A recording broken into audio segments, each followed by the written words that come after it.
Welcome back. రాజకీయాల్లో పార్టీలు మారటం చాలా సహజం. అవతల పార్టీ చేస్తున్న అభివృద్ధి నచ్చే మారుతున్నామని కొందరు, మా పార్టీలో విధి విధానాలు నచ్చగే మారుతున్నామని కొందరు, మా అనుచరులు కోరారని కొందరు, ఇలా ఏవేవో కారణాలు చెప్తూ ఉంటారు. అయితే 2014 స్థానిక ఎన్నికలు, పార్లమెంట్ ఎన్నికల తర్వాత టీఆర్ఎస్లోకి టీడీపీ, కాంగ్రెస్ నుంచి వలసలు చాలా ఎక్కువగా జరిగాయి.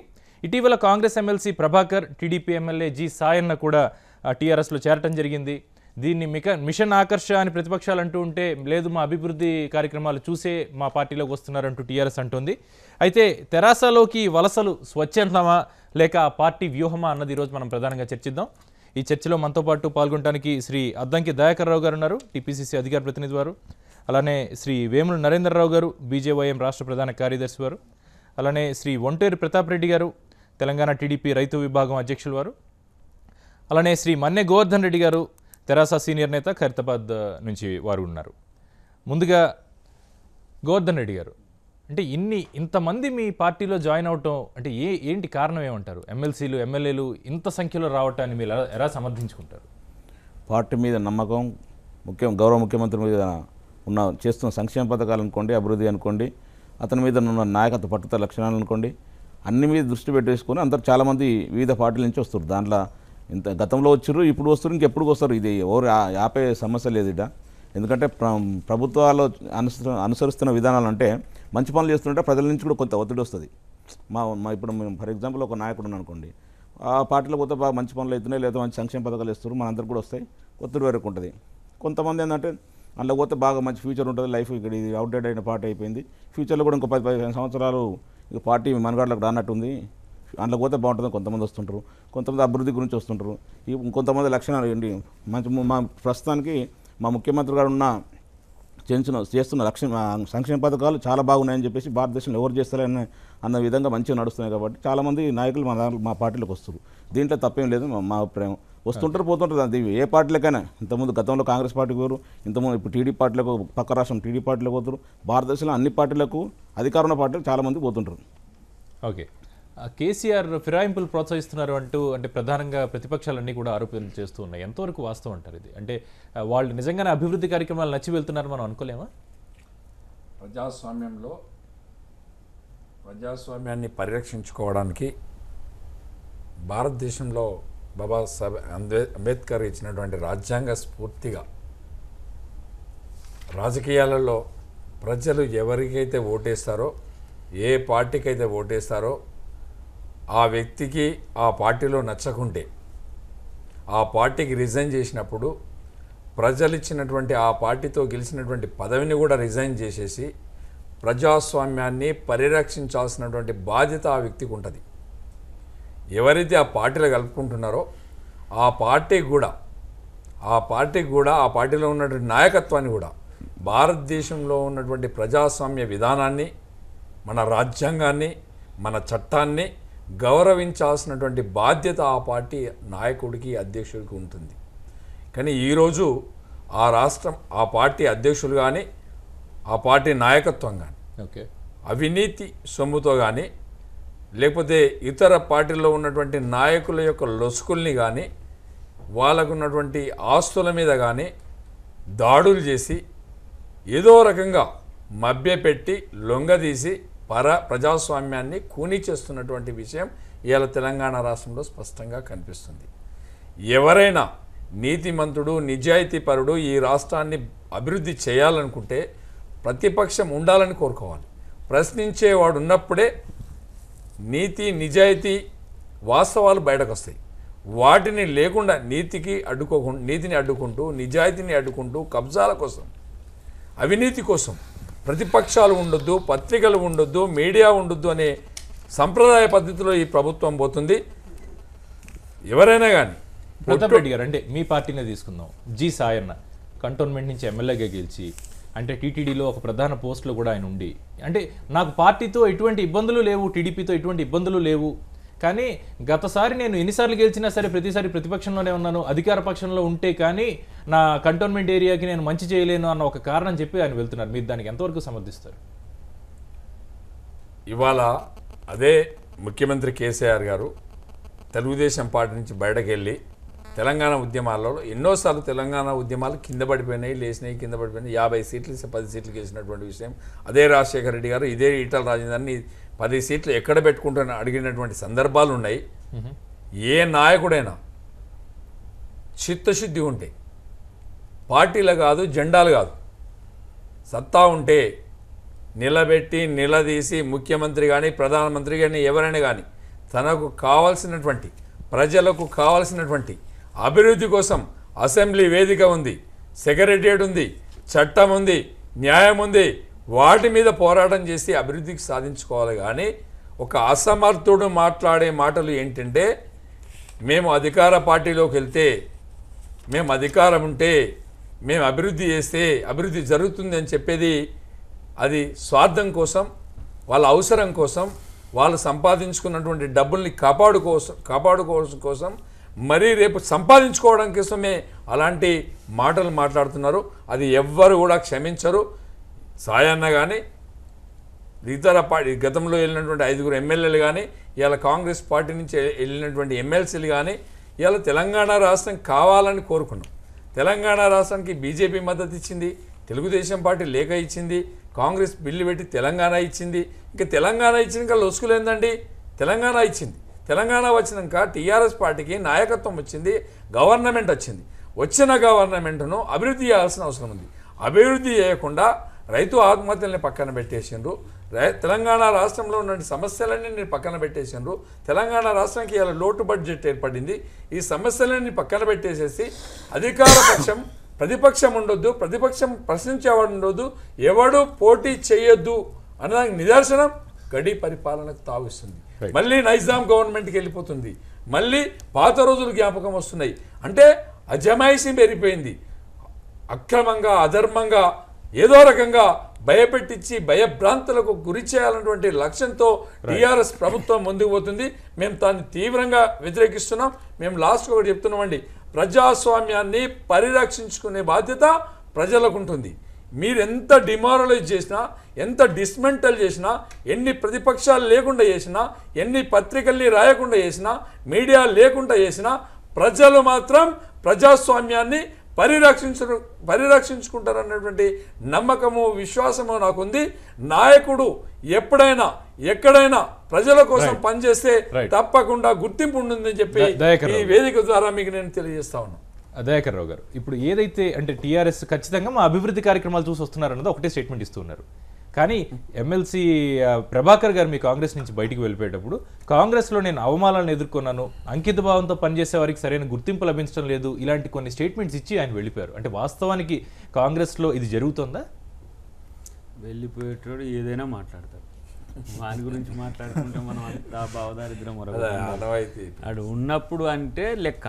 డెమోక్రసీ ఏంటి అని అంటే, మనం ఒక కుటుంబంలో కలిసి ఉంటున్నప్పుడు తండ్రి నువ్వు తప్పు చేస్తున్నావు డాడీ అని అంటే అది తప్పు సరిదిద్దుకోవడానికి అవకాశం ఉంటుంది. తప్పు చేయకపోయినా పోయేటప్పుడు ఆడు ఎట్లా బట్ట కాల్చిపోవాలి కాబట్టి ఆడు కాల్చి వెళ్ళిపోతాడు. కాబట్టి వాళ్ళ పార్టీలు వీడి వెళ్ళిపోయే వాళ్ళందరూ కూడా అంటే సరైన వ్యక్తులు కాదనే అభిప్రాయం వ్యక్తం చేస్తున్నారు మీరు. ఇప్పుడు ప్రజాస్వామ్యంలో ఒక రాజకీయ పార్టీలో ఉన్నప్పుడు, ఆ పార్టీ యొక్క పదవులు అనుభవిస్తున్నప్పుడు, ఆ పార్టీలు అనుభవిస్తున్న క్రమంలోనే పార్టీ తీరు తెలుసుకోవాలి. పార్టీ ఇది డెమోక్రటిక్గా లేదు, నేను ఇక్కడ నాకు ఈ పదవి కూడా వద్దని త్యాగం చేసి వెళ్ళిపోవచ్చు.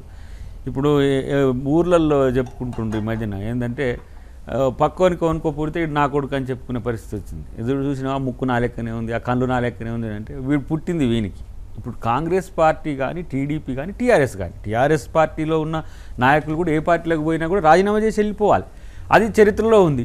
గతంలో రాజశేఖర రెడ్డి గారు చేసిండ్రు, వెనకటికి ఎల్లయ్య చేసిండు, మల్లయ్య చేసిండు అని చెప్పుకునే ప్రయత్నం చేస్తారు. ఎప్పుడు ఇంత డిఫెక్షన్ జరిగిన పరిస్థితులు లేవు. వలస అనేది నా వ్యక్తిగత స్వేచ్ఛ. ఇప్పుడు నాకు భావ ప్రకటన స్వేచ్ఛ ఉంది, నేను ఎక్కడికైనా ఉండేది నాకు రాజ్యాంగం కల్పించింది. ఎస్, కాంగ్రెస్ పార్టీ నచ్చట్లేదు, దీంట్లోనే జీవితాన్ని వెచ్చించాలని ఎవరు కోరుకోరు. పోయేటప్పుడు దీంతో వచ్చిన పార్టీ పదవిని, దాంతో వచ్చిన అధికార పదవి ఏదైనా ఉంటే వాటిని రాజీనామా చేసి వెళ్ళిపోయి రీఎలెక్ట్ కావాల్సిన బాధ్యత ఆ పార్టీలకు ఆ వ్యక్తులకు ఉంటాయి. వాళ్ళ యొక్క ఇష్టానుసారం నడుస్తుంది. కానీ నీకు వలస పోవడానికి ఎంత రాజ్యాంగం హక్కు కల్పించిందో యాంటీ డిఫెక్షన్ కూడా అంతే ఉంది. అంటే నువ్వు పోవడానికి ఏ రకంగా పోవాలి, నైతికత అనేది ఈ పార్టీ నుంచి వచ్చిందని ఇంకో పార్టీకి వినియోగించుకోవడానికి అవకాశం లేదు. ప్రజలు తీర్పిచ్చింది కాంగ్రెస్ పార్టీకి అనుకూలంగా, లేకపోతే టీడీపీ పార్టీకి అనుకూలంగా, లేకపోతే టీఆర్ఎస్ పార్టీకి అనుకూలంగా.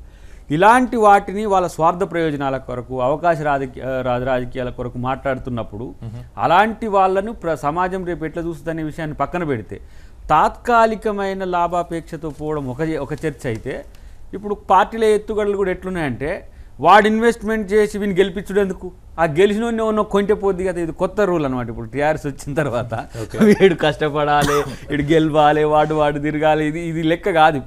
ఇప్పుడు వాళ్ళకి 63 వచ్చినాయి, ఇప్పుడు 80 దానికి ఉన్నట్టు చర్చ జరుగుతుంది. 77 వరకు వచ్చినాయి. తర్వాత ఎంఏఎం అనుకోకుండా వచ్చిన అతిథిగా కలిసిపోయినది.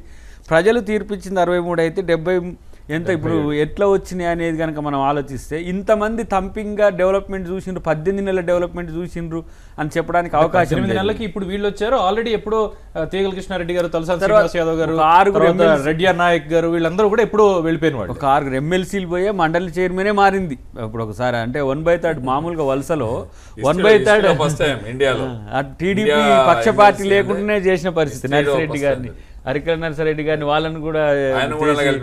అయితే నేను ఏమంటున్నానంటే, అసలు ప్రజాస్వామ్య వ్యవస్థలను కొలాప్స్ చేస్తే ఈరోజు ప్రజలు ఇచ్చిన తీర్పుకు ఏం గౌరవం ఉంటుంది? ఎగ్జాంపుల్, టీఆర్ఎస్ పార్టీని గెలిపించిండ్రు అధికారం ఉండమని. దాంట్లో ఉన్న ఒక 20 మంది 30 మంది బయటకు వచ్చి ఈ 20-30 మందితో ఒక ప్రభుత్వాన్ని ఏర్పాటు చేస్తే ఏమనుకుంటుంది? ఆపరేషన్ డెవలప్మెంట్ పేరు మీద ఉన్న ఎంపీలంతా బీజేపీ తీసుకుంది అనుకుందాం. ఏమంటుంది అప్పుడు టీఆర్ఎస్? చూడాలి. అంటే రేపు ఇవాళ ఏమంటున్నారు, మాకు ఆ రోజుల్లో నష్టం చేసిండు రాజశేఖర రెడ్డి, 10 మందితో ఏం చేసావు, ఆ 10 మందిని కూడా గుంజుకుంటానని అంటుండే. ఆయన చేసింది తప్పని అందరం అన్నాం ఆ రోజు. ఇలా మీరు చేస్తున్న తప్పు కూడా అది కాదా అనేది ఒక ప్రతీకారంలా కనిపిస్తుందా, లేకపోతే ఇదేనా వ్యూహాత్మక ప్రతీకారం? ఉపయోగం ఏముంది? ఒకటి ఇప్పుడు ఎగ్జాక్ట్గా మనం డిస్కస్ చేసుకోవాల్సింది టీఆర్ఎస్ కంటే కూడా ఎట్లా ఉంటుందంటే, ఈ ఫ్యూడలిస్టిక్ ఐడియాలజీ కానీ ఫాసిజం కానీ ఎట్లుంటుందంటే, ఇప్పుడు హిట్లర్ అని అన్నాడు ఆయన. హిట్లర్ తాతని నేను హిట్లర్ని కూడా అంటే, హిట్లర్ ఏం చేస్తాడంటే యుద్ధంలో ఇంపీరియలిజానికి వ్యతిరేకంగా కొట్లాడతాడు. అంటే బ్రిటన్తో కొట్లాడుతూ పిచ్చోడట్టు రష్యాకు పోతాడు, రష్యాను కొడతాడు. కమ్యూనిస్టులకు ఇంపీరియలిజానికి వ్యతిరేకంగా ఉన్నప్పుడు ఈ శత్రువుని వాడుకోవాలిగా, శత్రువు మిత్రువు అని ఇది వదిలేస్తాడు. కొంత లిబరల్గా ఉంటున్న అమెరికాను కూడా పెర్ల్ హార్బర్ మీద దాడి చేస్తాడు. అంటే అలాంటి భావజాలం ఉన్నప్పుడు అంటే టీడీపీని కొడుతుండు, కాంగ్రెస్ను కొడుతుండు, వైఎస్ఆర్సీపీ ఎమ్మెల్యేని తీసుకున్నాడు.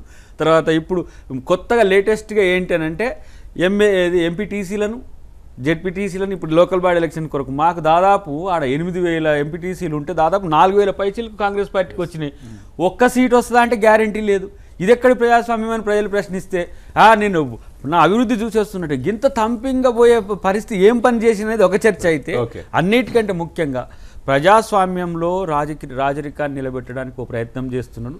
దాన్ని ఈరోజు సక్సెస్ కావచ్చు, అక్కడ డబ్బు, తర్వాత అధికారాన్ని, బ్లాక్ మెయిలింగ్ను ఇవన్నీ చేసి. కానీ ప్రజలు గమనిస్తున్నారు, మేము ఇంకెంత మంచిగా ఉండాలనో ఇప్పుడు ఈ పరిస్థితి తెలియజేస్తుంది. వరంగల్ డిబాకిల్ తర్వాత అన్ని పార్టీలు కూడా పునరాలోచన చేస్తున్నాయి. అంటే ప్రభుత్వాన్ని ప్రశ్నిస్తే విపక్షాలకు శిక్ష చేస్తారా అని ఒక కొత్త చర్చ ఈరోజు తెలంగాణలో మొదలైన పరిస్థితి నుంచి ఆలోచిస్తున్నాం. భవిష్యత్తులో ఇది కొనసాగే అవకాశం లేదు. నరేంద్రరావు గారు, అంటే ఎంతవరకు ఇది అంటే అభివృద్ధిని చూసి రావటం అంటారు, లేదా అసలు బీజేపీ దీన్ని ఎలా చూస్తుంది? ముఖ్యంగా కేసీఆర్ యొక్క అటిట్యూడ్ అంటే, మనం తెలంగాణ సాధించిన కొత్తల్లోనే మొట్టమొదటిసారి ఆయన చేసిన ఏంటంటే జేఏసీని నిర్మూలించాలనే ఒక ఇంటెన్షన్తో చేశాడు. ఈరోజు స్వామిగౌడ్ గారు ఆ రోజున్న ఆయన ఆ క్రెడిబిలిటీ ఈరోజు ఏముంది? అదేవిధంగా శ్రీనివాస్ గౌడ్ ఒక ఉద్యమం సమయంలో చాలా కీలక పాత్ర పోషించిండు. ఆయనను తీసుకొచ్చి ఈరోజు ఎమ్మెల్యే చేసిన తర్వాత ఆయన కంట్రిబ్యూషన్ ఏంది? అదేవిధంగా ఈ విధంగా ఆ రోజుల్లో ఉన్న నాయకత్వాన్ని అంతా నిర్వీర్యం చేసి ఈరోజు కోదండరాం గారి పరిస్థితి. జేఎస్ అనేది ఒకటి ప్రజా మూమెంట్. టీఆర్ఎస్ ఇంత పెద్ద ఉద్యమం చేసి ఓన్ చేసుకుంటున్నా కానీ ఆ రోజు ప్రజలు ఒక న్యూట్రల్ ప్రజా సంఘాల ద్వారా వచ్చిన ఉద్యమం తర్వాతనే పెద్ద ఎత్తున ఇన్వాల్వ్ అయ్యారు. దాని తర్వాత ఆ లీడర్షిప్ ఉంటే రేపొద్దున ఎప్పుడైనా క్వశ్చన్ చేస్తారనే ఉద్దేశంతో ఆ లీడర్షిప్ను మొత్తం ఈరోజు చేశారు. ఈరోజు ఆ జీవోత్సవంలాగా ఈరోజు ఆ సంఘాలన్నీ నరేంద్ర గారు వెళ్తున్న వాళ్ళు ఎవరు కూడా ఈ రోజు నిన్న రాజకీయాల్లోకి వచ్చిన వాళ్ళు కాదు. రెండోది ఒక 3-4 సార్లు కూడా వాళ్ళు ఎంపీలు గాను, ఎమ్మెల్యే గాను, ఎమ్మెల్సీలు గాను గెలిచిన వాళ్ళు, రాజకీయాలు బాగా తెలిసిన వాళ్ళు, వాళ్ళని కూడా గాలం వేసి పట్టుకునేంత స్థాయిలో ఉందా టీఆర్ఎస్?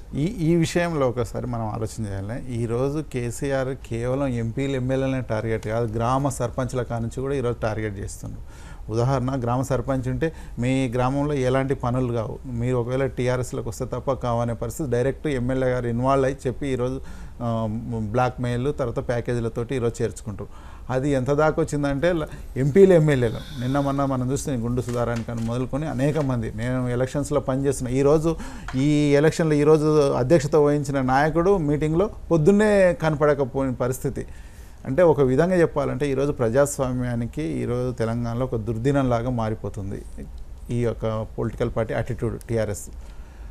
ఈరోజు ప్రజాస్వామ్యంలో ప్రతిపక్షం ఎంత గట్టిగా ఉంటే పబ్లిక్ ఇష్యూస్ అంటే ప్రభుత్వం చేస్తున్న విషయాలకు వ్యతిరేకంగా పబ్లిక్ ఏమనుకుంటారనే విషయం తెలిసేది. ఈరోజు ఒకవైపు మోడీ గారు మీరు చూస్తుంటారు, ఈరోజు ఇంత థంపింగ్ మెజార్టీ వచ్చినా కానీ మోడీ గారు మొన్న మన్మోహన్ సింగ్ను తర్వాత సోనియా గాంధీతో కూర్చోవాల్సి వచ్చింది.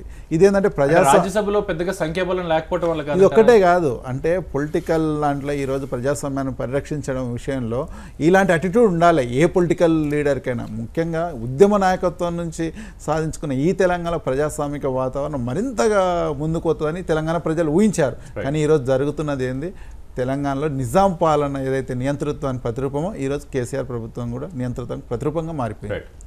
రైట్, గోవర్ధన్ రెడ్డి గారు, అంటే బెదిరింపు రాజకీయాలతోటి ప్రలోభ పెట్టే రాజకీయాలతోటి వలసలను ప్రోత్సహిస్తున్నారు అంటున్నారు, అన్ని పార్టీలు అదే అభిప్రాయం వ్యక్తం చేస్తున్నాయి, దాన్ని మీరు ఏమంటారండి?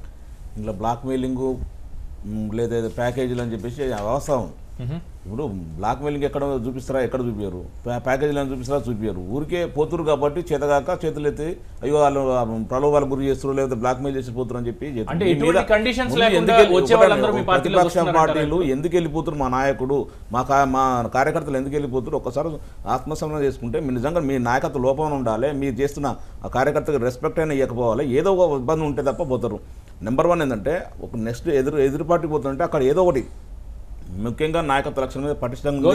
చిన్న ప్రశ్న, టీఆర్ఎస్ నగర కమిటీకి సంబంధించి పలువురు తమ అనుచరుల పేర్లను ప్రతిపాదించారు అన్నది సాయన్న గారు వచ్చేటప్పుడు ఆయన ఒక లిస్ట్ ఆఫ్ నేమ్స్ మీకు ఇవ్వడం జరగలేదంటారా? అది వాస్తవం కాదా? అది అవాస్తవం. మాకెవరికి ఎక్కడ ఇవ్వలేదు, లిస్ట్ ఆఫ్ ఇవ్వలేదు.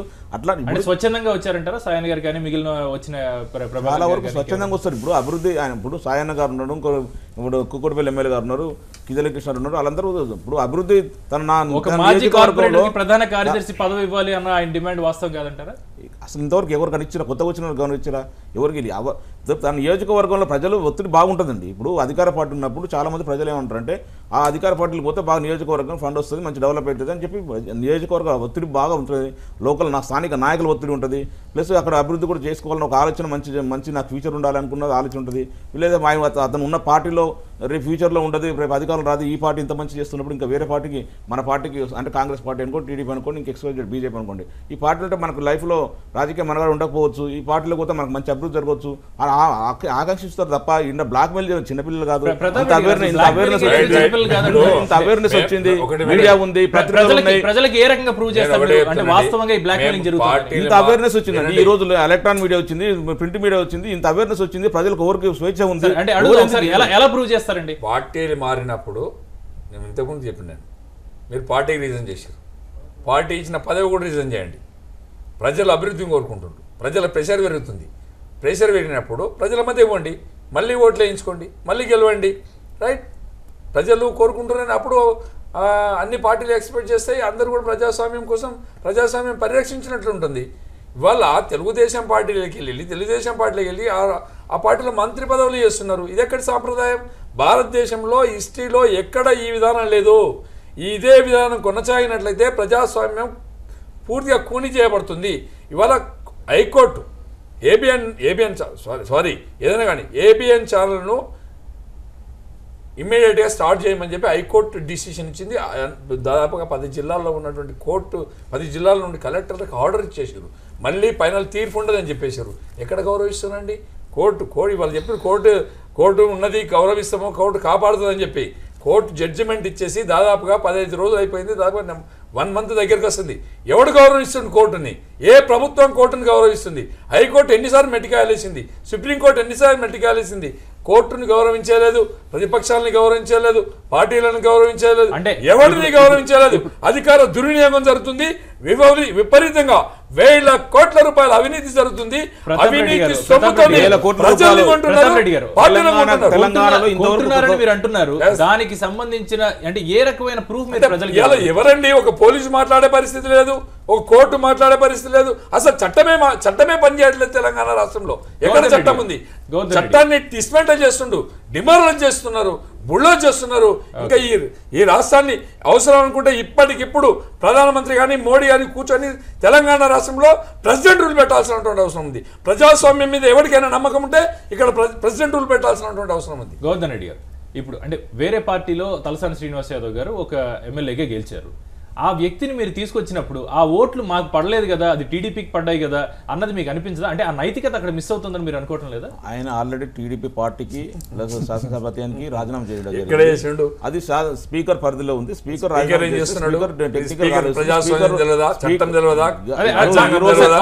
కొత్తగా స్పీకర్ పరిధిలో ఈ రోజు కొత్తగా రాలేదు, గత ప్రభుత్వాలు కూడా చేసినా ఇప్పుడు చేస్తున్నాయి. స్పీకర్ పరిధిలో ఉంది. స్పీకర్ ఎప్పుడు రాజీనామా యాక్సెప్ట్ చేస్తే అప్పుడు మళ్ళీ ప్రజల్లో పోతే ఎలక్షన్ పెడతారు. దీంట్లో మేము చేసేది కాదు కదా. కోర్టు పరిధిలో కూడా లేదు. కొంతమంది మాట్లాడుకుంటే ఖచ్చితంగా స్పీకర్ పరిధిలో ఉంది తెలుసుకుంటున్నాను. నైతికత అక్కడ ఎక్కడో మిస్ అవుతుందని మీకు అనిపించట్లేదు? నైతికత ఏముందండి? ప్రజలు ఓట్లేసింది తెరాస కాదు కదా.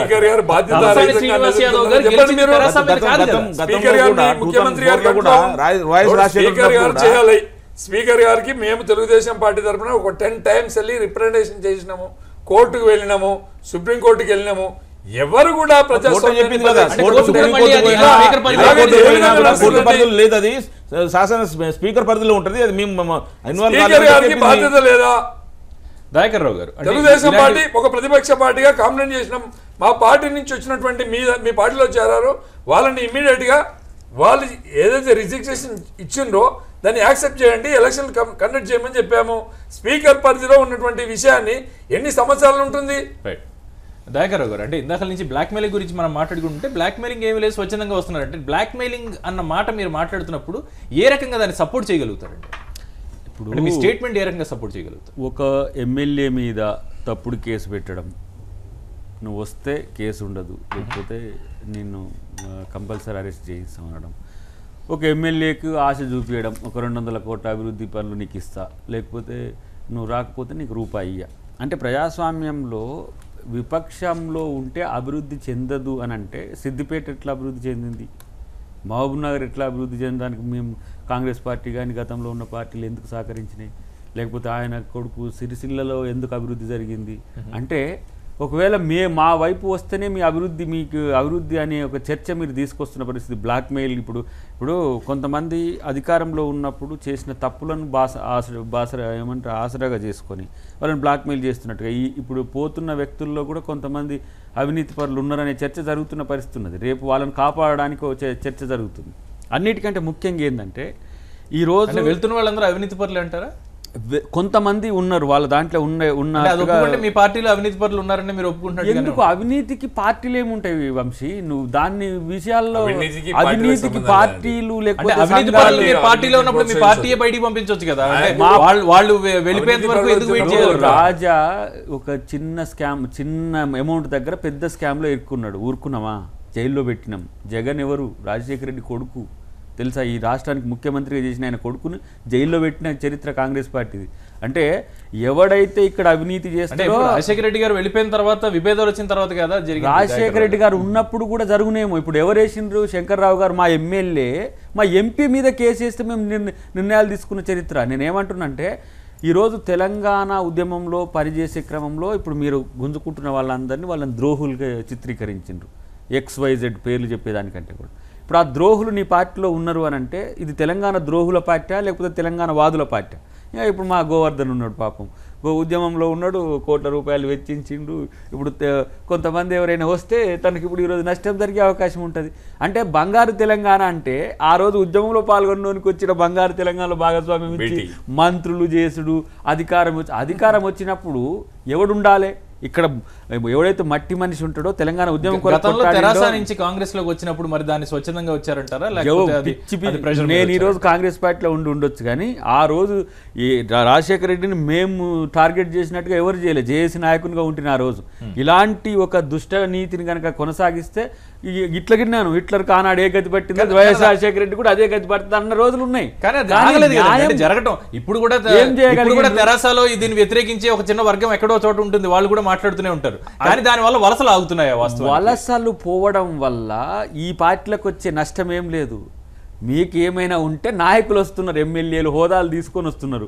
నీకు 63 అనేది మంచి మెజారిటీ. ప్రజాస్వామ్యంలో నువ్వు ప్రభుత్వాన్ని నడుపుకోవడానికి నీకున్న మెజారిటీని వదిలేసి పక్కోని గుంజుకునే పని పెట్టుకున్నావు అభివృద్ధి పేరు మీద అనుకుందాం. అంటే ఇవాళ నీకు అధికారం ఉంది చేయబట్టి నీ వైపు వచ్చింది. సరే బలవంతంగా లాక్కున్నారు అనుకుందాం. దానివల్ల తెరాసాకి వాస్తవంగా ఉండే ఉపయోగాలు ఏమిటంటారు? విపక్షాలను చిత్తు చేసే ఒక ఎత్తుగడ. అంటే ఎట్లా మెజారిటీ అలాగే ఉందండి. అంటే మధ్యలో ఒకసారి ఉప ఎన్నిక జరిగితే కూడా ప్రజలు మద్దతు ఇస్తున్నారన్న ఒక బలం కూడా ఉంది. అలాంటప్పుడు ఇంకొక 5-6 రావటం వల్ల వాళ్ళకి ప్రత్యేకంగా అసలు అంటే ఉపయోగాలు ఏమిటి ఉంటాయి? తెలంగాణ రాజకీయాలు, తెలంగాణ విభజన తర్వాత 2 రాష్ట్రాల్లో పొలిటికల్ పోలరైజేషన్ జరుగుతున్నది. ఆ క్రమంలో డెమోక్రటిక్ స్ట్రక్చర్లో తను ఎస్టాబ్లిష్ కావడానికి సర్వీసెస్ మాత్రమే బేస్ చేసుకోవాల్సిన పరిస్థితుల్లో ముఖ్యమంత్రి ఎంచుకుంటున్న మార్గం ఏంటంటే ప్రభుత్వంతో రాజకీయం చేస్తున్న పరిస్థితి ఉన్నది. ఇప్పుడు ఏంటి, విపక్షాలు లేకుండా చేసే ఎత్తుగడ. ఇప్పుడు నేను అందుకని హిట్లర్ది చెప్పిన, యుద్ధంలో వ్యూహం ఎట్లుంటుంది అంటే కంబాటిజం అనేది ఒక థియరీ ఉంటుంది. దాంట్లో శత్రువర్గంలో సేనలు లేకుండా చేసే వ్యూహం ఉంటుంది. రక్తపాత రహితంగా యుద్ధం గెలుస్తాడు. కానీ ఎట్లా రాజనీతిని వదిలేసి ఇప్పుడు ఆ వర్గంలో ఉన్నవాడిని తన కోవర్ట్గానో తను లేకపోతే ఏదో రకంగా తాయిలాలు చూపించి దీంట్లోకి తీసుకోవడం ద్వారా శత్రువును బలహీనం చేసే ఎత్తుగడ ఇది. ఇది బాగా ఒక మంచి ప్రాక్టీస్ అనమాట. ఇది ఈ ఫాసిస్టులకు కానీ నియంతృత్వం ఉండేటోళ్ళకు అలాంటి ఒక రాంగ్ గేమ్ ఆడుతున్నాడు. ఇది తెలంగాణ ప్రజలు అవకాశం ఇప్పటి సంగతి కాదండి. అంటే దశాబ్దాల క్రితం వెళ్తే కూడా కాంగ్రెస్ పార్టీ నుంచే ఇది ఎక్కువగా జరిగింది కదా. వలసల సంస్కృతి అన్నది కాంగ్రెస్ నుంచి బయటికి వెళ్ళటం అవసరం లేనప్పుడు తర్వాత మళ్ళీ వెనక్కి వచ్చి మర్జర్లు చేసుకోవటం అన్నది కాంగ్రెస్ చేసే పని కాదంటారు. మేము యాంటీ డిఫెక్షన్ లా 85 వరకు చర్చ జరిగి తీసుకొచ్చినాం. ఎందుకు అంటే ఈరోజు వలస అనేది నీ హక్కు అయితే నీకు వలసకు కూడా కొన్ని రూల్స్ ఉన్నాయని చెప్పే ప్రయత్నం మేము చేసినాం. ఇప్పుడు 60 సంవత్సరాల్లో యాంటీ డిఫెక్షన్ లో ఉన్నా సరే మనం వలసలను ఆపలేకపోతున్నాం. నైతికంగా అది కరెక్ట్ కాదని మనం మాట్లాడుతున్నాం. అంటే యాంటీ డిఫెక్షన్ లాని మనం చేంజ్ చేసుకోవాల్సిన నెసిటీ ఏమన్నా? yes definitely యాంటీ డిఫెక్షన్ లాతో పాటు ఎన్నికల సంస్కరణ రావాల్సిన అవసరం ఉంది. దాని గురించి చెప్తూ ఏమంటున్నంటే కాంగ్రెస్ పార్టీ చేసిన మంచి ఉంటుంది, జరిగిన చెడు కూడా కాంగ్రెస్ పార్టీ హయాంలోనే ఉంటుంది. ఎందుకంటే మిగతా పార్టీలు ఇప్పుడు ఎక్కడా లేవు. ఇప్పుడు NDA 1 వచ్చి ఒక 4 years పరిపాలన అంతా మా వైపే ఉంది కాబట్టి నువ్వు ఏ ప్రశ్న వేసినా మా వైపే ఉంటుంది, ఏ జవాబు కావాలన్నా మా వైపే ఉంటుంది. ఎందుకంటే డెమోక్రసీని ఆ లెవెల్కి తీసుకుపోయినాం. కానీ ఒక్కసారి మీరు ఆంధ్రప్రదేశ్ రాజకీయాలకు వెళ్ళండి, ఇంత క్షేత్రస్థాయి నుంచి ఎంపీటీసీల నుంచి ఇప్పుడు జడ్పీ చైర్మన్లను కావడానికి జడ్పీటీసీలని వలస తీసుకుంటారు, ఎంపీపీలు కావడానికి ఎంపీటీసీలు తీసుకుంటారు, మండలి చైర్మన్ కావడానికి ఎమ్మెల్యేలు తీసుకుంటారు, మళ్ళీ తర్వాత మండలిల్లో బలం కావడానికి మా ఎమ్మెల్సీలను 7 తీసుకుంటారు. ఇప్పుడు ప్రతి ఒక్క దగ్గర ఇప్పుడు ఎందుకు కాంగ్రెస్ పార్టీనే లేకపోతే టీడీపీ పార్టీనే టార్గెట్ చేయాల్సి వస్తుంది? నువ్వు రేపు అన్నిటి నుంచి తీసుకోవడం అనేది నేను అందుకనే ఏ పార్టీని వదిలిపెట్టలేదండి. వైఎస్ఆర్ కాంగ్రెస్ నుంచి కూడా వెళ్ళారు కదా. నేను ఏమంటున్నా, ఖమ్మం నుంచి మదన్ లాల్ గారు వెంకటేశ్వర్లు గారిని కూడా తీసుకున్నది వారే. నేను అందుకనే పక్కోనికి పుట్టినో నేను నా కొడుకు అని అంటున్నాడు. దాన్ని కూడా జనం గమనించమని మా కాడ వచ్చి పార్టీ చాలు అనేది. ఏ నైతికతతో మరి ప్రజారాజ్యాన్ని పూర్తిగా మీరు కలుపుకున్నారు? ప్రజారాజ్యం స్వచ్ఛందంగా విలీనం అవడం కాకుండా మరి ఇప్పుడు చెప్పేది కూడా అదే కదండి, స్వచ్ఛందంగా వినండి. ప్రజారాజ్యము పూర్తి స్థాయి నాయకత్వం వచ్చి మొత్తంగా దాంట్లో జాయిన్ అయిన పరిస్థితి ఉన్నది. వినండి, చిరంజీవి ఒకటి వస్తే కాదు కదా, ప్రజలు గోవర్ధన్ రెడ్డి గారు ప్రజలు వచ్చారా అన్నది మీరు ఎలా తెలుసుకుంటారు చెప్పండి. ప్రజలు వచ్చారా అన్నది బాగా వ్యతిరేకత వచ్చింది, ఓటు వేసి గెలవలేకపోయింది కదా. రేపొద్దున మా ప్రభుత్వం కూడా నిజం కూడా ప్రజారాజ్యం మెర్జర్ ని మీరు రెఫరెండం గా మీరు లింకప్ చేస్తున్నారా? అంటే తర్వాత జరిగే ఎలక్షన్ తలసాని శ్రీనివాస్ యాదవ్ గారు మీ పార్టీలోకి వచ్చారు, ప్రజలు వచ్చారా నేను ప్రశ్నిస్తున్నా, మీరు ఏం చెప్తారు? మేము ఏకీపీ చూపిస్తారు ఇంకా దాని గురించి ప్రజలు వచ్చినా రాలేదని అదే, రేపు ఇప్పుడు అదే కానీ ఓటు వేసినప్పుడు అసలు తెలుస్తుంది. ఇప్పుడు మనం major చెప్పాలి. issue- అప్పటిదాకా ప్రజలు ఓటు- ఓట్లు మాత్రం మీరు ఓటు- తీసేస్తున్నారు. ఓటు- వాళ్ళు వచ్చారా లేదా ఓటు- మాత్రం వచ్చే ఓటు- ఎలక్షన్ అసలు ఏ ప్రభుత్వం చేసినా ప్రజలు కూడా కాంగ్రెస్ పార్టీ లాస్ట్ నాలుగు డిసైడ్ చేసేది ప్రజలే. కాదు. ప్రజలు డిసైడ్ చేసిన బట్టి ఉంటది. ఇప్పుడు నకరేకల్ కాడ వాళ్ళ ఎమ్మెల్యే గెలిచిండు. నకరేకల్ టౌన్ లో 27,000 ఓట్లు ఉన్నాయి. మరి 27 ఓట్లలో ప్రజా ఫ్రంట్ కాంగ్రెస్ అభ్యర్థి ఉన్నాడు కానీ అన్ని పార్టీలు సపోర్ట్ చేసినాయి. మరి ఆడ దాదాపు 450 ఓట్లతో ఓడిపోయిండు. అంటే ఆ ఎమ్మెల్యేకి ఇప్పుడే ఆడ పోయినట్టు ప్రజాభిప్రాయం తీసేసి రాజీనామా చేస్తాడా? అంతే కదా, వ్యతిరేకత వస్తే కట్టుబడి చూస్తే కదా. ఇప్పుడు శాంపుల్ 16 మంది వార్డు మెంబర్లు ఉంటే 12 మంది మేము గెలిచిరు. ఓన్లీ సర్పంచ్ ఓడిపోయింది. 14 మీరు గెలిచిండ్రు, 6 మేము గెలిచినాం. కానీ ఓటు సర్పంచ్ గా ఎవరికి వేసిండ్రు? అది మీకు వ్యతిరేకంగా ఓటేసి. ఆహా, ఇది దీన్ని స్వాగతిస్తున్నారు. BRS అలో పార్టీకి చేయాలి, వ్యతిరేకంగా ఓటేసి. దీన్ని అలో చేయాలి. ప్రజలు ట్రాన్స్ఫర్ అయినరా, సర్పంచ్ మేము వేసాము. ప్రజలు ట్రాన్స్ఫర్ అయినరా అనేది అలో చేయాలి. అయితే నేను 1/3 మెజారిటీ ఉంటే లీగల్ అని నేను చెప్పిన యాంటీ డిఫెక్షన్ లాలో. తర్వాత దాన్ని అమెండ్ చేసుకున్నాం, 2/3కి వచ్చినాం. ఈ పద్ధతి ప్రకారం ప్రజారాజ్యం చేసుకోవడం కాకుండా ఈ రోజు ఆ పార్టీ మొత్తంగానే తీసేసింది. కానీ ఇప్పుడు మెర్జర్ వరకు అది బానే ఉందండి. కానీ ఇండివిజువల్స్ ఎప్పుడైతే వలసలకు వెళ్తున్నారో ఇప్పుడు మా పార్టీ నుంచి వచ్చిన యాంటీ వాళ్ళే డిఫెక్షన్ లో చెప్తున్నారు. వాస్తవానికి ఏ రకంగా ఉపయోగపడుతుంది? ఇప్పుడు మా పార్టీ నుంచి వచ్చిన వాళ్ళ గురించి చెప్తున్నా. ఒకవేళ మీరు ఎమ్మెల్యేలు మీరు తీసుకున్నారు, వీళ్ళని చేస్తారని తీసుకున్నారు, కాంగ్రెస్ పార్టీ పోతుందా? మమ్మల్ని కాంగ్రెస్ పార్టీని మీ దాంట్లో కలుపుకోగలుగుతారా? చివరికి ఏడుకొచ్చింది ఈ పరిస్థితి. అంటే ఇచ్చిన పార్టీకి దోకాదీసుడే. తెలంగాణ ఇచ్చిన పార్టీకి సహకరించిన పార్టీ మీద రాజాసింగ్ కొంత ట్రై చేసిండ్రు కొన్ని రోజులు, కానీ రాలేకపోయిండు. మొన్న ఏదో గొడ్డు మాంసం మీద మాట్లాడిన రాజాసింగ్ ఉన్నాడు కదా, ఆయన తీసుకోవడానికి ప్రయత్నం చేసిండ్రు. టీడీపీని ఖాళీ చేయాలనే వ్యూహం మొదటి నుంచే ఉన్నది. అయితే ఒక్క టీడీపీని కొడితే ఇదో చర్చ బాగలేదు రాబోయ్ అని చెప్పేసి నేను హిట్టర్ది ఎందుకు చెప్పిన, మిత్రులను శత్రువులను ఎవరిని లేకుండా తను ఇది ఎట్లా ఏ రకంగా ఉంటుందంటే నియంతృత్వాన్ని పోలినట్టుగా ఉన్నది. ఒకవేళ ఇన్సెక్యూరిటీ ఉన్నదని నేను అనుకుంటున్నాను. అసలు ఇదంతా జరిగిన తర్వాత ఎందుకు ఇట్లా చేస్తున్నాడు అని అనుకుంటే ఈ ఓట్ నోట్ కేసు ఇష్యూలో ఏదో తను స్మెల్ చేసిండు, తనను కూలగొట్టడానికి ఏదో చర్చ జరుగుతుందనే ఒక అభద్రత ఈ పనులు చేయిస్తున్నట్టుగా నేను అనుకుంటున్నా. ఇంకా లేకపోతే నాకున్న ఇంకో అనుమానం ఏంటంటే విపక్షాలను 2019 వరకు లేకుండా చేస్తే 2019లో మళ్ళీ ఒకసారి అధికారంలోకి వస్తే ఏ పార్టీని బలపడనీయకుండా చేసి ఒక నిజాం వేరే పార్టీలో నాయకత్వం లేకుండా ఇది కానీ డెమోక్రసీలో అది అయ్యే అవకాశం ఉండదు. ప్రతాప్ రెడ్డి గారు అంటే ఇందాక దయాకర్రావు గారు మాట్లాడుతూ ఓటుకు నేటి కేసు గురించి మాట్లాడుతూ ఉన్నారు. అంటే అప్పుడు జరిగింది ఏమిటంటారు? అంటే వాస్తవానికి వేరే పార్టీ వాళ్ళని మీ దాంట్లోకి తీసుకోవటం కాదా? అంటే ఒక మాట వినండి.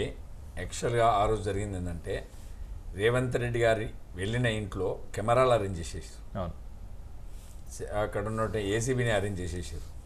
అంటే దాని వెనకాల ముఖ్యమంత్రి గారు దగ్గర ఉండి డబ్బులు పంపించింది ముఖ్యమంత్రి గారే, కెమెరాలు పెట్టించింది ముఖ్యమంత్రి గారే, ఏసీబీని పెట్టించింది ముఖ్యమంత్రి గారే. సింగిల్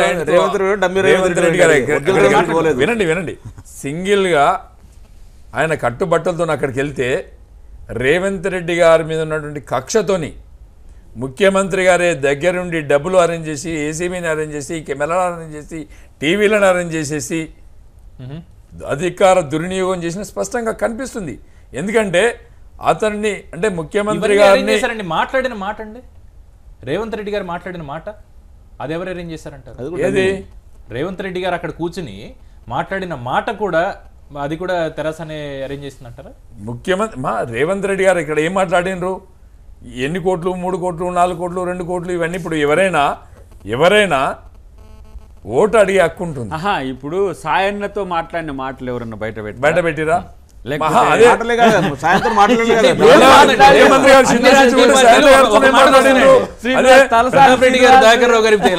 దొరికితే దొంగలు లేకపోతే దొరలు. రేవంత్ రెడ్డి ఇష్యూలో నేను ఒకటి కేటగరికల్ గా చెప్పదలుచుకున్నా. రేవంత్ రెడ్డి అంశంలో తను తప్పు చేసిన అంశాన్ని ఎవరిని కూడా భుజాల మీద వేసుకొని రావాల్సిన అవసరం లేదు. కానీ రేవంత్ రెడ్డి అక్కడికి పోతాడని నీకు ఎట్లేరుక? ఎమ్మెల్సీ ఎవరు కోవర్ట్ కాదు, ఆయన న్యూట్రల్గా ఉండాల్సిన వాడు టీఆర్ఎస్ ఆయన మారిపోయింది. మరి కాదు ఆడ పెట్టి ఈ కెమెరాలు పెట్టిందేవాడు, అది మీడియాకి రిలీజ్ చేసిందేవాడు, అన్నిటికంటే ముఖ్యం నీకెందుకు దమ్ము లేదు? ఇప్పుడు చంద్రబాబు నీ జేజమ్మ కూడా కాపాడలేడు అన్నావు, అవినీతిలో ఉన్నాడని చెప్పినావు కదా, వాటర్ గ్రిడ్ ఫైలాన్ ఓపెన్ చేసుకుంటూ నల్గొండలో చెప్పినావు కదా. ఎందుకు చంద్రబాబు నాయుడు ఏ21 గానో 25 లేకపోతే ఏ100 లేడు? అంటే ఇది ఏ రకమైన రాజకీయం? నువ్వు చేసేది అన్న ఒకటి, రేవంత్ రెడ్డిని ఈ రోజు వెనకేసుకొస్తున్నామనే కొంత చర్చకు మేము ఈరోజు క్లారిటీ ఇవ్వాల్సిన అవసరం ఉంది. నువ్వు చేసిన దొంగతనాలన్నిటికేమో సాక్ష్యాలు ఉండవు.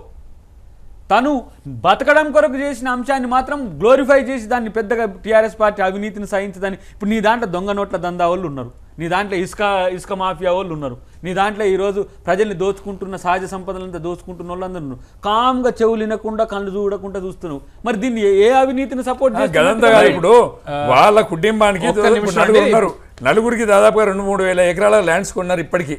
అంటే ఎక్కడికి వెళ్ళొస్తుంది ఆ సొమ్మంతా? ఇప్పుడు మా గజ్వెల్లోనే దాదాపు 4,000 ఎకరాల భూములు కొనేసారు ఇప్పటికీ బినామీ పేర్ల మీద. ఆ డబ్బులన్నీ ఎక్కడికి వెళ్ళి వస్తున్నాయి? వాటిని ప్రశ్నించేవాడు ఉండొద్దు అనే ప్రతిపక్షాలను కొనేస్తున్నారు. ప్రతిపక్ష పార్టీలు లేకుండా వేయాలన్నటువంటి ఆలోచన ఉంది. తెరాస నేత డాక్టర్ రాకేష్ చిరుమిళ్ళ మాట్లాడటానికి ఫోన్ లైన్లో సిద్ధంగా ఉన్నారు. రాకేష్ గారు సార్ నమస్తే అండి. నమస్తే అండి, గుడ్ మార్నింగ్ అండి. Good morning.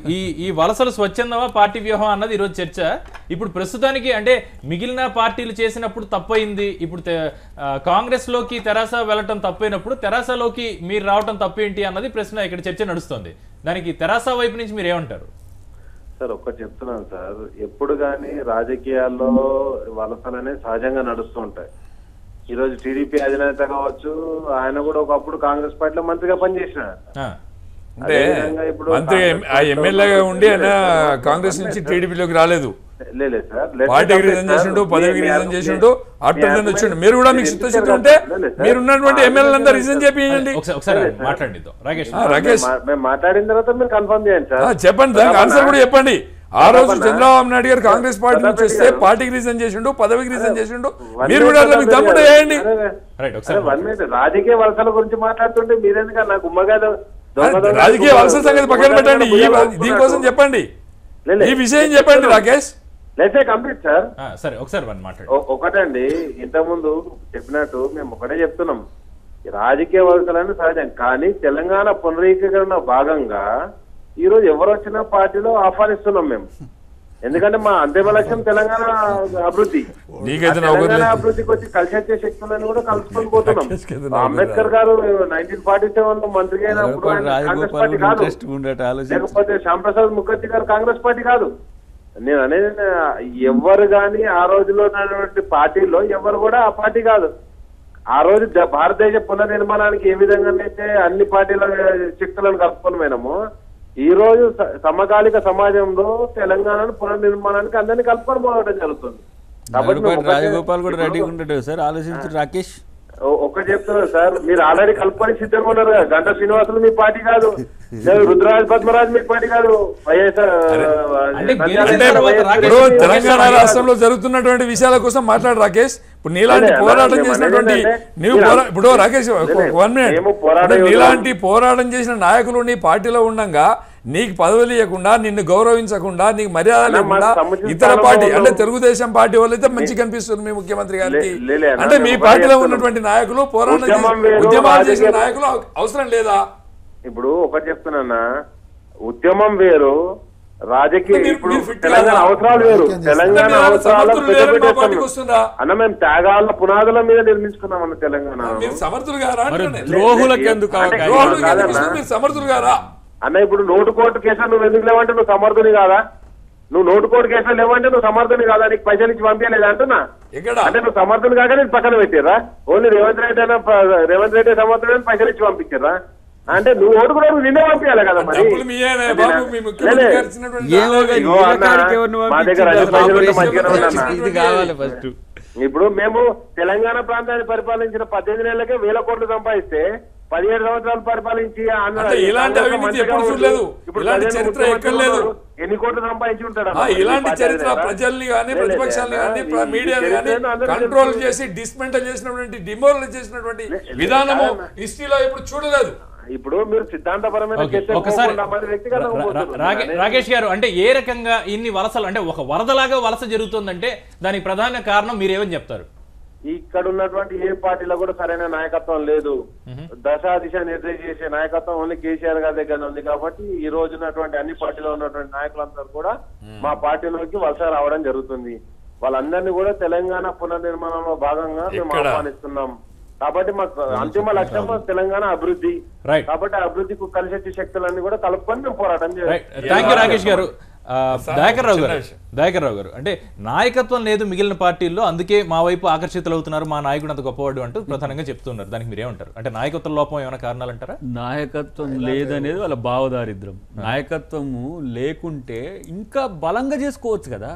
ఇప్పుడు యువతల మా అంటే మీ పార్టీలో నాయకత్వం Yes, లేదన్నారు. మా నాయకుడు ఇప్పుడు వస్తున్న ప్రభాకర్కు నాయకత్వ పట్టమని లేని ఎందుకు తీసుకుంటున్నావు, లేకపోతే వాళ్ళ పార్టీ నుంచి సాయాన్ని ఎందుకు తీసుకుంటున్నావు? నాయకత్వం మాకు లేకపోతే నీకే మంచిదిగా, రేపు మా వైపు జనం రాకుండా ఉండడానికి ఉంటుంది. నాయకత్వం లేకుంటే వచ్చే చర్చ ఏముంటుంది అంటే బలమైన ఒకటే నాయకుడు ఉంటాడు. నేను ఈరోజు ఒక స్టేట్మెంట్ ఇవ్వచ్చు, మనం కేసీఆర్ కంటే బలమైన నాయకుడు తెలంగాణలో లేడు అనేది వాస్తవం. మరి ఎందుకు కాదు కంపేర్ చేస్తారా మీరు?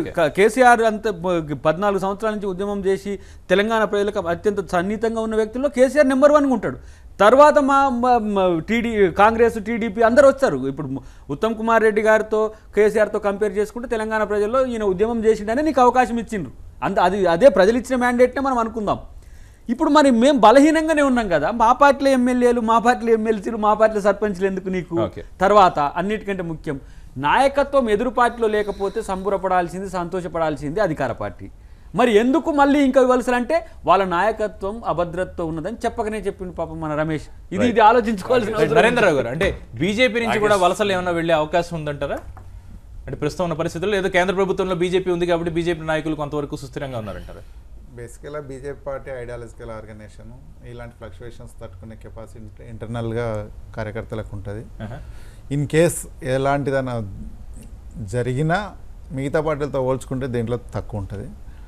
ఒకటేంటంటే మేము కోరుకునేది ఏంటంటే ప్రజా సమస్యల మీద ప్రతిపక్షము గర్జించే నాయకత్వాన్ని రోజు ఉంచుకుంటే అది కేసీఆర్ ప్రభుత్వానికి, తెలంగాణకు చాలా ఉపయోగం.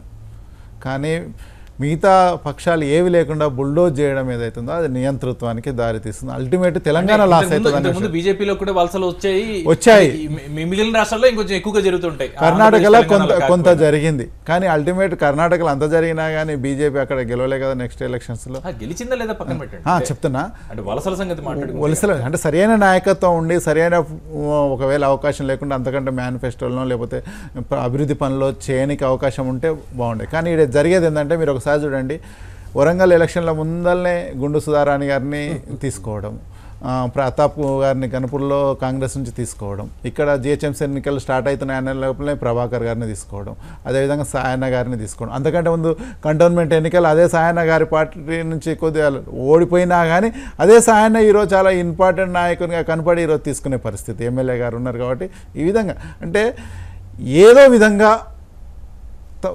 టీఆర్ఎస్ పార్టీలకు చేర్చుకోవడం ఒక ప్రధాన ఎజెండా. గౌతమ్ రెడ్డి గారు, అంటే ఇప్పటి వరకు వలసలు ఏవో జరిగాయి, ఇప్పుడు దానం నాగేంద్ర గారు వస్తున్నారండి ఈరోజు? వస్తున్నారండి, మాకు ఇక్కడ ఇంకా కరెక్ట్ అంటే ఇప్పుడు అంటే ఏ నాయకుడు వచ్చినా సరే బయట పార్టీల నుంచి మీరు ఆహ్వానిస్తారా? అంటే అంత విశాల హృదయంతో ఉన్నారా ప్రస్తుతం? తెరాస ఎలా ఉందండి? విశాల హృదయం కాదు, వచ్చే వాళ్ళని బట్టి ఉంటుంది. రాకేష్ గారు కూడా మాట్లాడుతూ తెరాస నుంచి అంటే మా పార్టీ తెలంగాణ పునర్నిర్మాణం కోసం ఎవరొస్తే వాళ్ళని తీసుకుంటాం అంటూ ఒక స్టేట్మెంట్ ఇచ్చినట్టుగా అనిపిస్తుంది. సరైన పర్సన్ చాలా మంది మేము తెలంగాణ ఉద్యమంలో పార్టిసిపేట్ చేయడం, కనీసం పునర్నిర్మాణంలో భాగస్వాములు అవుతాం చాలా మంది ఆకర్షితులు వస్తున్నారు. వచ్చిన వాళ్ళు మేమైతే ఎవరు ఏ నాయకుడు ఉన్నాడు, ఈయన సమర్థుడు కాదా? ఇప్పుడు ఈయన గౌరవించాల్సినటువంటి పార్టీ కానీ ప్రభుత్వం కానీ ఈయన పక్కన పెట్టేసేసి ఇలా దానం నాగేంద్ర తీసుకుని ఈయన పూర్తిగా కంప్లీట్ కనపడకుండా చేయాలన్నటువంటి ఆలోచన ముఖ్యమంత్రి గారి. అంటే ఆల్రెడీ తెరాసాలో ఉన్న వాళ్ళకి గౌరవం ఏ స్థాయిలో అంటే మీరు సమర్థులు గారా? సముచితమైన స్థానం ఉంది, మా వాల్యూ మాకు ఉంటుంది, కొత్తగా వచ్చిన కొత్త వాల్యూ ఉంటుంది. కొత్తగా వచ్చిన తలసాని శ్రీనివాస్ యాదవ్ గారికి ఒక మంత్రి పదవి ఇవ్వటం వల్ల ఆల్రెడీ గెలిచిన ఎమ్మెల్యే తెరాస ఎమ్మెల్యేలకి ఏం బాధగా ఉండదండి? హైదరాబాద్ మీ పార్టీ ప్రతాప్ రెడ్డి గారు ఒక నిమిషం, మీ పార్టీ ద్వారా గెలిచిన ఎమ్మెల్యేలు ఉండగా వేరే పార్టీ జెండా మోసిన ఒక వ్యక్తి గెలిచిన తర్వాత ఆయన తీసుకొచ్చి ఒక మంత్రి పదవి కట్టబెట్టడం, ప్రపంచం అంతా మీద పడిపోతున్నా సరే ఆయన కాపాడుకుంటూ రావడం ఎంతవరకు కరెక్ట్ అంటే? హైదరాబాద్ లో మా టీఆర్ఎస్ పార్టీ కొంచెం స్థానికంగా నాయకత్వం పార్టీ లేదు, కాంటెస్ట్ చేయలే వాళ్ళు ఎప్పుడు లాస్ట్ జిహెచ్ఎంసీ ఎన్నికల్లో కాంటాక్ట్ చేసి 2009 లేదు, కాంటాక్ట్ చేసి 2009 లో కాంటాక్ట్ చేయలేదు, లాస్ట్ ఎలక్షన్ లో కాంటాక్ట్ చేయలేదు. కొంచెం హైదరాబాద్ కొంచెం నాయకత్వం బలంగా చేసుకోవడానికి తలసాని లాంటి వాళ్ళని తెచ్చి పెట్టుకున్నారంటారు. తెరాసాని అంటే దాన్ని గట్టిగా చేసుకునే అవకాశం లేదంటారు బయట పార్టీల నుంచి వ్యక్తులు రాకుండా? ఇప్పుడు గ్రేటర్ ఎలక్షన్ ఎట్లా గెలుస్తాం చూడండి, పటిష్టంగా ఉంది కాబట్టి అందరూ భయపడుతున్నారు, ప్రతిపక్షాలు భయపడుతున్నారు. ప్రతిపక్షాలు ఇప్పుడు తప్పకుండా బుద్ధి ప్రతిపక్షాలే చెప్తుంది. చెప్తుంది మా నాయకుడు పోతే మాకు అభ్యంతరం లేదు, ప్రజలు పోలేదు, మా కార్యకర్తలు పోలేదు, మా దగ్గర ఉన్నాడు. ఒక నాయకుడే పోతున్నాడు అనుకున్నప్పుడు మీకు ఎందుకు అంత బాధపడతారు? నాయకుడు అవుట్డేటెడ్ నాయకులు వెళ్ళిపోతారు అంటారు. మీ దగ్గర ఉంటే వెళ్ళిపోతాడు, వేరే పార్టీకి పోతే మా బాధంతా మీలాంటి వాళ్ళు కనుమరుగవుతారని. మేమెందుకు కరమవుతాం? మా ప్రాధాన్యత ప్రతాప్ రెడ్డి గారు థ్యాంక్ యూ, నరేంద్రరావు గారు థ్యాంక్ యూ అండి, దయాకర్ రావు గారు థ్యాంక్ యూ అండి. అయితే తెలంగాణ పునర్నిర్మాణం కోసమే మేము అందరినీ కూడా బయట పార్టీల నుంచి తెచ్చుకుంటున్నాం. మా నాయకత్వం వైపు ఆకర్షితులయ్యి తెలంగాణ అభివృద్ధి కోసం పాటుపడే ఈ వలసలన్నీ జరుగుతున్నాయంటూ తెరాస నుంచి మాట్లాడుతున్నారు. అలానే జేఏసీని నిర్వీర్యం చేశారు, ప్రతిపక్షాలు లేకుండా చేస్తున్నారు అంటూ ప్రధానంగా ప్రతిపక్షాలని కూడా ఆరోపిస్తున్నాయి. బెదిరింపు రాజకీయాలు, ప్రలోభ రాజకీయాలు జరుగుతున్నాయి ఇక్కడ అంటూ వారి ప్రధాన ఆరోపణ. ఏది ఏమైనా సరే ఇది స్వచ్ఛందంగా వెళ్తున్నారా లేదా పార్టీ వ్యూహాల అన్నది ప్రజలు కూడా నిర్ణయించుకోవాల్సిన అవసరం ఉంది. ఓటు అన్న హక్కు ఒకటి ఉంటుంది, ఆ రోజున వారి తీర్పు వారు చెప్తారు. రేపటి న్యూస్ ట్రాక్లో మళ్ళీ కలుద్దాం. జై భారత్.